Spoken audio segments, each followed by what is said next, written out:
2 বছর আগে যখন আমরা এখানে এসেছিলাম তখন শ্রীমতী অয়নের সাথে কথা পর্যন্ত বলতো না ভালো করে, আর আজ হঠাৎ করে ওদের মধ্যে এত গভীর প্রেম জন্মে গেল। এদিকে নিজের মেয়ের কাণ্ড দেখে নিজের চোখকেই বিশ্বাস করতে পারছিলেন না সুরভি দেবী।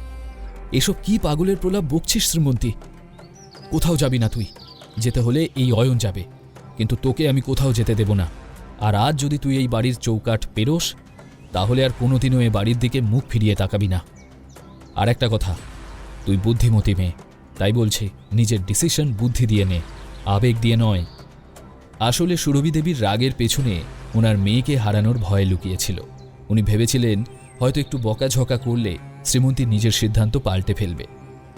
এবার এই অয়নটাকে জব্দ করতে হবে, তবেই যদি কাজ হয়।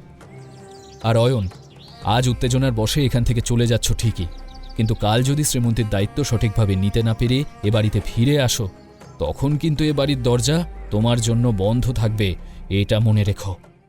শ্রীমন্তীর অয়নকে নিয়ে বাড়ি ছেড়ে চলে যাওয়ার কথা শুনে সুরভি দেবী হতবাক হয়ে গেলেন। শ্রীমন্তী, তুই কি বলছিস?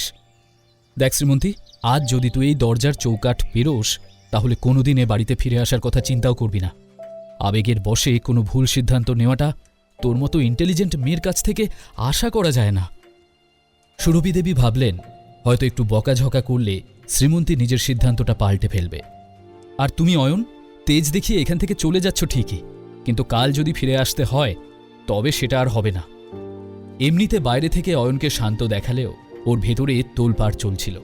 আর শ্রীমন্তী কোনো কিছু ভয় না পেয়ে এসে ওর হাতটা ধরতেই অয়ন প্রচণ্ড ইমোশনাল হয়ে পড়ল। ও আস্তে আস্তে শ্রীমন্তীর হাত থেকে নিজের হাতটা ছাড়িয়ে সীমা পিসি আর রতনের দিকে এগিয়ে এলো। যাক, ভালোই হয়েছে, এই অকর্মণ্য অয়নটা অন্তত আমার কথা শুনে, আমাকে বা আমার কথা অমান্য করার সাহস ওর নেই। সুরভি দেবী খুশি হলেও অয়নের কাণ্ড দেখে শ্রীমন্তী বড়ই হতাশ হল। ও কিছুতেই মেনে নিতে পারল না অয়নের এই পদক্ষেপ। অয়ন, কি করছো তুমি? শ্রীমন্তী চায়নি যে অয়ন নিজের আত্মসম্মান বিসর্জন দিয়ে একজন দুর্বল মানুষের মতো সীমা পিসি এবং রতনের কাছে ক্ষমা চাক। এখানে দাঁড়িয়ে হাঁ করে কি দেখছো? সামনে এসে হাঁটু গেড়ে বসে আমার আর আমার মায়ের কাছে ক্ষমা চাও। রতন, তুমি কি সত্যিই চাও আমি তোমার কাছে ক্ষমা চাই? নয়তো কি, জলদি আমার কাছে ক্ষমা চা, না হলে এখানেই সবার সামনে তোকে টেনে এক থাপ্পড় মারব, তখন গিয়ে আমার গায়ের ঝালটা মিটবে। রতন আসলে তার অপমানের শোধ তুলতে চাইছিল। এত নাটক কিসের জামাইবাবু? ঝটপট নি ডাউন হয়ে বসে ক্ষমাটা চেয়ে ফেলো দেখি। রতন নিজের কথা শেষ করার আগেই অয়ন ওর গালে কষিয়ে একটা চড় বসিয়ে দিল। এই ঘটনার জন্য সীমাদেবী একেবারেই প্রস্তুত ছিলেন না। অয়ন রতনকে আবারও আঘাত করায় রাগে ওনার মুখে রক্ত জমল। শ্রীমন্তী আর সুরভি দেবীও অয়নের এমন কাজে স্তব্ধ হয়ে গেলেন একেবারে। অয়নের কাছ থেকে এমন অ্যাগ্রেসিভ রিয়াকশন কেউই আশা করেনি। রতন ভাই, আমাকে ক্ষমা করে দাও, আই এম সরি।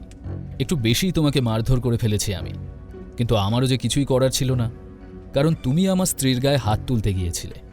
আমি কিভাবে চুপচাপ বসে থাকতাম বলো? আমি আর নিজেকে আটকাতে পারলাম না। তোমাদের কে বলেছিল এখানে এসে সিন ক্রিয়েট করতে? ভুল করেছ তোমরা, খুব বড় ভুল। এই এই অয়ন, তুমি থামবে? ছেড়ে দাও আমার ছেলেকে, ছেড়ে দাও বলছি। এই যে রতন ভাই, তোমার মা কি আমায় থ্রেট দিচ্ছেন? আচ্ছা, ঠিক কি কি করতে পারেন তোমার মা? সুরভি দেবী যেন নিজের চোখকে বিশ্বাস করতে পারছিলেন না। এই অয়নই কি সেই অয়ন যে আজ পর্যন্ত সুরভি দেবীর মুখের ওপর কোনো কথা বলার সাহস পর্যন্ত পায়নি? যে সব সময় চুপ করে সমস্ত অপমান হজম করত মুখ বুজে? তাহলে হঠাৎ করে এই অপদার্থটার এতটা পরিবর্তন হলো কিভাবে? মা, এটাই যথেষ্ট নয় কি? নাকি এখনও আপনি চান যে আমি রতনের কাছে ক্ষমা চাইনি? অয়ন হাসি মুখে অত্যন্ত বিনম্র হয়ে প্রশ্নটা করল। অয়ন, তুমি চাইছোটা কি? না তোমার সমাজের ভয় আছে, আর না আইন কানুনের, না তো এই পরিবারের মান সম্মানের। আচ্ছা, তোমার কি কোনো ভয় ডর নেই? হে ঈশ্বর, এই ছেলের জন্য একদিন আমাকে মরতে হবে। আমি কোনোভাবেই আপনাকে হার্ট করতে চাই না মা। আপনি শুধু শ্রীমন্তীর মা নন, আমারও মায়ের মতো। আপনি হয়তো আমাকে এ বাড়ির জামাই মনে না করতে পারেন, কিন্তু আমি আপনাকে মন থেকে নিজের মায়ের আসনেই বসিয়েছি। তবে আবারও মনে করিয়ে দিই যে আমি মল্লিক পরিবারের জামাই। এ বাড়ির পোষা কুকুর নই যে যে যা খুশি বলবে আর আমি চুপচাপ হজম করে যাব। কিছু জিনিস সীমার মধ্যে থাকলেই মঙ্গল। অয়নের কথা শুনে সুরভি দেবী চমকে উঠলেন। তুমি কি আমাকে হুমকি দিচ্ছ অয়ন? মা, এটা কোনো হুমকি নয়, আমি শুধু আপনাকে একটা অ্যাডভাইস দিলাম বলতে পারেন, যা এই পরিবারের সম্মান বজায় রাখার জন্য খুবই প্রয়োজন। শ্রীমন্তীকে দেখে বোঝা যাচ্ছিল যে সে অয়নের সাথে একমত। মেয়ের এমন রিয়াকশন দেখে সুরভি দেবী আর আশ্চর্য হলেন না, কারণ মেয়ে যে তাঁর হাতের নাগালের বাইরে চলে গেছে তা উনি বুঝতেই পারছিলেন। ভালো অ্যাডভাইস দিয়েছ অয়ন, খুব ভালো অ্যাডভাইস। এখন তুমিও একটা অ্যাডভাইস নাও আমার থেকে। এখনই আমার বাড়ি থেকে বেরিয়ে যাও, তোমার মুখটাও আমি আর দেখতে চাই না। আচ্ছা বেশ। আর কিছু না ভেবেই অয়ন দরজার দিকে এগিয়ে গেল। এসব দেখে শ্রীমন্তী আর চোখের জল আটকাতে পারল না। মা, তুমি এটা কিভাবে করতে পারলে? আমি কি করেছি শ্রীমন্তী? যা হচ্ছে তোর ভালোর জন্যই হচ্ছে। ওই অপদার্থ অয়নটা যে ভালোই ভালোই বিদায় হচ্ছে এই অনেক। আর তুই কিচ্ছু ভাবিস না মা, আমি আবারও তোর বিয়ে দেব। ওই অয়নের চেয়ে শতগুণ ভালো ছেলের সাথে বিয়ে হবে তোর। শ্রীমন্তী সানরাইজ টাওয়ারের প্রজেক্ট হেড হওয়ার পর থেকেই অনেক ধনী পরিবার তার ব্যাপারে ইন্টারেস্ট দেখাচ্ছিল। ওই সমস্ত ধনী পরিবারের উদ্দেশ্য পরিষ্কার ছিল, তারা শ্রীমন্তীকে তাদের বাড়ির বউ করতে চাইছিল। মা, এটা তুমি খুব বড় অন্যায় করলে। কি? আমি অন্যায় করছি? তোর মাথা ঠিক নেই, তাই ভুলভাল বকছিস। আরে প্রেমে অন্ধ না হয়ে বাস্তবটা বোঝ। আমি তোকে এত কষ্ট করে বড় করেছি, আর তার তুই এই প্রতিদান দিচ্ছিস আমাকে? সুরভি দেবী কথা শেষ করার আগেই হঠাৎ একটা জোর শব্দ শোনা গেল। সে শব্দটা ছিল সজোরে দরজা বন্ধ করার শব্দ। সুরভি দেবী টের পেলেন অয়ন শুধু নয়, শ্রীমন্তীও বাড়ি ছেড়ে বেরিয়ে গেল। নিজের একমাত্র মেয়ে, যার ওপর সুরভি দেবীর এত ভরসা ছিল, সেই মেয়ের এমন কাজে প্রচণ্ড আঘাত পেলেন তিনি। শ্রীমন্তী, কোথায় যাচ্ছিস? ফিরে আয় শ্রীমন্তী, শেষবার বলছি, ফিরে আয়। কিন্তু তাতে কোনো লাভ হলো না। শ্রীমন্তী অনেক আগেই চলে গেছিল। বৌদি, এখন যদি আমার রতনটার কিছু হয়ে যায় আমি কি করব? তোমরা আমাদের সাথে যা করলে তার জন্য আমি কিন্তু তোমাদের ক্ষমা করব না। সীমাদেবীর চোখ থেকে যেন ঘৃণা ঝরে পড়ছিল। দিদি, টেনশন করো না, রতনের কিছু হবে না, আমি এক্ষুনি অ্যাম্বুলেন্স ডাকছি। সুরভি দেবী যে রতনকে নিয়ে চিন্তিত ছিলেন তা নয়, এই মা ছেলের নাটক দেখতে তিনি বরাবরই অভ্যস্ত। আসল ব্যাপারটা ছিল সুরভি দেবীর একটা গোপন কথা, যা তিনি অনেক দিন ধরে লুকিয়ে রেখেছিলেন সবার কাছ থেকে। সে গোপন কথাটা একবার জানাজানি হয়ে গেলে ওনার যে আর মান সম্মান থাকবে না। আর সীমাদেবীও সেটা খুব ভালো করেই জানতেন। কাজেই ওনার পক্ষে সুরভি দেবীকে ইমোশনাল ব্ল্যাকমেল করাটা খুবই সহজ ছিল। বৌদি, আমি তোমার অতীতের সব কুকাজের কথাই খুব ভালো করে জানি। আমার ডিমান্ড যদি মেটানো না হয় তাহলে আমি কি করতে পারি সেটা তুমি ইন ফিউচার দেখতে পাবে। যেহেতু সীমাদেবী অয়নের উপর কোনো রকম প্রতিশোধ নিতে পারেননি, তাই তার সমস্ত রাগ গিয়ে পড়ল সুরভি দেবীর ওপর। তিনি সুরভি দেবীকেই ব্ল্যাকমেল করে টাকা হাতানোর ফন্দি আঁটলেন। সীমার কথা শুনে সুরভি দেবীর চোখে আতঙ্কের ছাপ স্পষ্ট হল। দিদি, তোমার চিন্তা করার দরকার নেই। শ্রীমন্তী ফিরলেই আমি ওর কাছ থেকে 25 লাখ টাকাটা নিয়ে তোমার কাছে পাঠিয়ে দেব।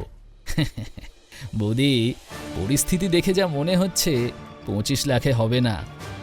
দেখো তোমার অপদার্থ জামাই কি অবস্থা করেছে আমার ছেলেটার। মেরে ধরে আমার রতনটাকে প্রায় আধমরা করে দিয়েছে। সীমার কথাগুলো শুনে সুরভি দেবী দাঁতে দাঁত চেপে মনে মনে বললেন, লোভী আর ধূর্ত শেয়ালের গল্প আগে শুনেছিলাম, আজ প্রথমবার স্বচক্ষে দেখলাম। নিজের ছেলের এমন অবস্থাতেও সীমার লোভের শেষ নেই, বরং এই অবস্থাতেও আমার গোপন কথাটা, আমার দুর্বলতাকে হাতিয়ার করে আমার থেকে টাকা বার করার মতলব করছে। আমার হাত পা বাঁধা, না হলে এই মহিলাকে এমন জব্দ করতাম যে সারা জীবন মনে রাখত। ওই নতুন গাড়িটা বরং আমার ছেলেকে দিয়ে দাও বৌদি, আর শ্রীমন্তী যখন ফিরবে তখন 25 লাখ টাকা নিয়ে ওকে যেতে বলো আমার কাছে। যেহেতু সুরভি দেবীর কাছে আর কোনো উপায় ছিল না, তাই তিনি সীমাদেবীর কথায় চুপচাপ রাজি হয়ে গেলেন। এদিকে বৌদির আভাব দেখে সীমাপিসি মনে মনে হেসে উঠে ভাবলেন, বাহ বাহ, এইবার তো আমার হাতে দামি গাড়ির সাথে সাথে প্রচুর টাকাও চলে আসবে। ওই অপদার্থ অয়ন আসলে আমার জন্য বেশ লাকি দেখা যাচ্ছে। সুরভি বৌদির ওই রহস্য যতদিন আমার কাছে আছে ততদিন আমার জীবনে শুধু আরাম আর আরাম। কি ছিল সুরভি মল্লিকের রহস্য, যার জন্য সীমাদেবী তাকে ব্ল্যাকমেল করছিলেন? শ্রীমন্তী কি বাড়ি থেকে বেরিয়ে অয়নের কাছেই গিয়েছিল? জানতে হলে শুনতে থাকুন এই গল্পটি, শুধুমাত্র পকেট এফএমে।